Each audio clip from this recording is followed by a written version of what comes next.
ओम नमः शिवाय। आज बात करते हैं प्लैनेट राहु की। बहुत ही कमाल का प्लैनेट है। सबसे मिस्टीरियस अगर कोई प्लैनेट है हमारे सोलर सिस्टम में तो राहु है। राहु एक्चुअल प्लैनेट नहीं है, मून की एक शैडो है, बट एस्ट्रोलॉजी में इसका बहुत इंपॉर्टेंस है। हमारी लाइफ में बहुत इम्पैक्ट होता है राहु का, इसलिए राहु और केतु को एस्ट्रोलॉजी में बहुत ज़्यादा इम्पोर्टेंस मिली हुई है। इसके पीछे स्टोरी भी है, किस तरह से स्वर भानु जो राक्षस था, जो अमृत पी लेता है और कृष्ण भगवान उसका गला काट देते हैं। तो गले जो सर वाला जो पार्ट होता है वो राहु है और इसके नीचे का जो पार्ट है वो केतु है। एक दूसरे से हमेशा अपोजिट हाउस में आपको मिलेंगे इन योर चार्ट। तो राहु की जैसे हम बात कर रहे थे, राहु बहुत ही मिस्टीरियस प्लैनेट है। अगर आज के टाइम पे देखा जाए इन 2025, तो राहु कम से कम 90% चीज़ें जो है वो राहु कंट्रोल करता है आपकी लाइफ में। आप ये मानो चाहे ना मानो, बहुत सारे प्लैनेट्स को हम लोग इम्पोर्टेंस देते हैं, लेकिन इस टाइम पर राहु सबसे ज़्यादा आपकी लाइफ को इम्पैक्ट करता है। कलयुग का अगर कोई राजा है तो वो राहु है। आप जितना भी मोबाइल डिवाइस, जो भी कम्युनिकेशन की चीज़ें, जो भी कुछ देख रहे हो अपने आसपास, सब राहु के कंट्रोल में है। TV, mobile, everything, internet is in control of Rahu. Rahu आपके लाइफ में किस तरह से इम्पोर्टेंस देता है। अगर राहु नहीं होता आपके चार्ट में तो आप इस अर्थ पर आप जन्म नहीं लेते, क्योंकि राहु आपकी डिजायर है, डीप डिजायर। दोबारा जन्म अगर आपने लिया है, कोई ना कोई आपकी डिजायर रह गई थी, कोई ना कोई आपकी ख्वाहिश रह गई थी, जो राहु लेकर आता है आपके चार्ट में। और जिस भी हाउस में राहु बैठा होता है उसी से रिलेटेड आपकी डिजायर कोई ना कोई होती है। हम एक एग्जांपल लेते हैं, जैसे 5th हाउस में अगर राहु है तो हो सकता है कोई ना कोई आपकी बड़ी एजुकेशन या चिल्ड्रन से रिलेटेड आपकी डिजायर कुछ है जो आपकी रह गई थी पिछले जन्म में और आप इस जन्म में पूरा करना चाहते थे, इसलिए राहु आप उस हाउस में लेकर आए हैं। अगर रिलेशनशिप में देखा जाए तो राहु आपके दादाजी या परदादा और भी उनसे पुराने जो भी बुजुर्ग हैं वो आपका राहु होते हैं। और राहु इल्यूजन है, इट्स लाइक के धुआं, स्मोक, इल्यूजन है। राहु जहाँ पे भी होगा आप उस चीज़ को पूरा करने के लिए कुछ भी करने को तैयार हो जाओगे। तो बहुत सोच समझ के ध्यान से रहना है, क्योंकि राहु एक तरह का इल्यूजन है, आपको फंसाएगा।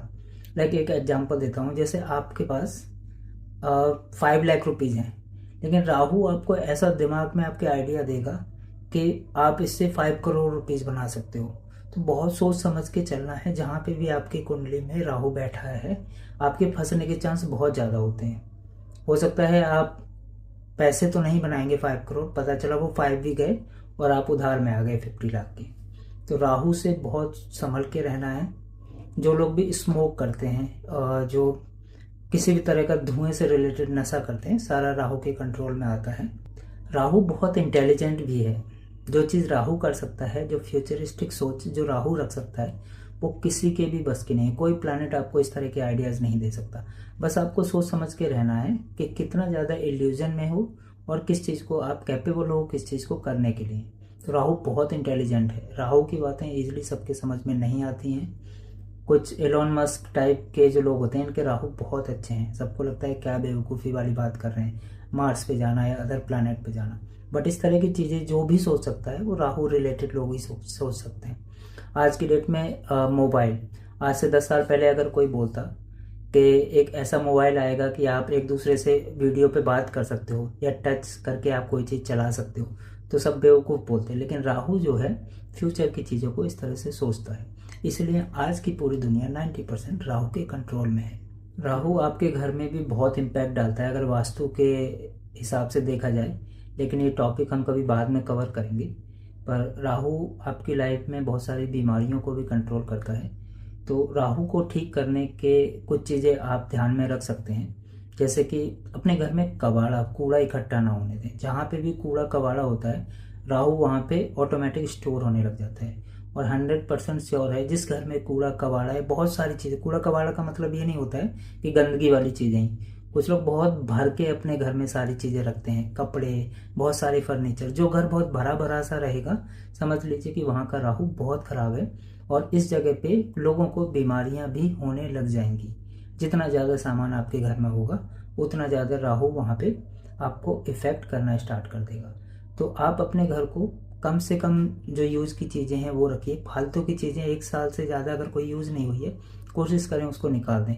कपड़ा थोड़ा भी आपका ख़राब होता है उसको ना पहने, दूसरों के कपड़े ना पहने। किसी भी तरह के नशे से दूर रहें राहु को ठीक करने के लिए। और आपकी लाइफ में कुछ ऐसे ऑफर आएंगे जो अनएक्सपेक्टेड होंगे, लेकिन आपका दिमाग उस टाइम पे इतना ख़राब हो जाएगा, सब लोगों को दिख रहा होगा कि ये किस तरह का ऑफर है, लेकिन आपको नहीं दिखेगा। जैसे कि 21 दिन में पैसा डबल, लॉटरी ले लीजिए, यहाँ पे पैसा लगाओ तो ये हो जाएगा। तो वहाँ पे आपको बहुत सोच समझ के चलना है, क्योंकि राहु सीधे आपके दिमाग पे कंट्रोल कर लेता है। ये कोई एक्चुअल बॉडी नहीं है, इल्यूजन है। ये आपके माइंड को कंट्रोल कर लेता है। एक तरह से आपको एक भ्रम में ऐसा डाल देगा कि आपको लगेगा कि आप सारी चीज़ों को आप ही संभाल रहे हो, लेकिन ऐसा नहीं है। तो राहु को बहुत ध्यान से आप उसको यूज़ कीजिए, सोच समझ के चलिए। आगे मैं और भी रेमेडीज राहु से रिलेटेड दूंगा, क्योंकि ये एक अकेला ऐसा प्लैनेट है जिसकी वजह से आप इस दुनिया में आए हो। आपकी बर्थ इस प्लैनेट की वजह से है। तो इतना ज़्यादा इसको ख़राब भी ना समझिए, क्योंकि आज आप हैं इस अर्थ पर तो इस प्लैनेट की वजह से है, नहीं तो आपका रीबर्थ का कोई मतलब ही नहीं है, क्योंकि आपकी कोई डिजायर नहीं है तो इस दुनिया में आने की आपकी कोई ज़रूरत ही नहीं है। कोशिश करिए जहाँ पर राहु बैठा है, ऐसी क्या कोई तो चीज़ है जो आपको अंदर से बहुत हमेशा परेशान करती रहती है कि ये चीज़ मैं कर लूँ, ये चीज़ मैं कर लूँ। तो कोशिश करिए कि वो अचीव हो जाए इस लाइफ में, बट गलत तरीके से नहीं, सही तरीके से। Thank you so much.